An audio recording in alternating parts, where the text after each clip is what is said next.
ಚೆನ್ನಾಗಿದೆ ದೇವಸ್ಥಾನ, ತುಂಬ ಚೆನ್ನಾಗಿದೆ. ನೆಮ್ಮದಿ ಬಂದರೆ ಒಂದು ನೆಮ್ಮದಿ ಸಿಕ್ತು.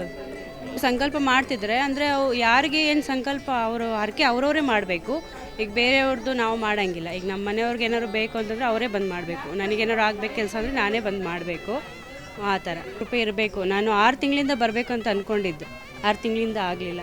ಇವತ್ತು ನಮ್ಮದು ವೆಡ್ಡಿಂಗ್ ಆ್ಯನಿವರ್ಸರಿ ಇತ್ತು, ಅದಕ್ಕಾಗಿ ಇವತ್ತೇ ಬರೋಕ್ಕಾಯಿತು. ಇವತ್ತೂ ಬೆಳಗ್ಗೆಯಿಂದ ಹೊರಡೋಣ ಅಂದರೆ ಇಷ್ಟೊತ್ತಾಯಿತು ನಾವು ಬರೋಷ್ಟೊಳಗಡೆ. ಚೆನ್ನಾಗಿದೆ ದೇವಸ್ಥಾನ. ರಾಘವೇಂದ್ರ ಸ್ವಾಮಿ ಮಠ ಇಲ್ಲಿದೆ, ಒಣಗನಟ್ಟಿನೆಲೆ ಅಂತೆಲ್ಲ ಹೇಳಿ ಫೇಮಸ್ ಆಗಿ ನಮ್ಮ ಸ್ನೇಹಿತರೆಲ್ಲ ಬರ್ತಾಯಿದ್ರು. ಹಾಗಾಗಿ ನಮಗೂ ಗೊತ್ತಿತ್ತು.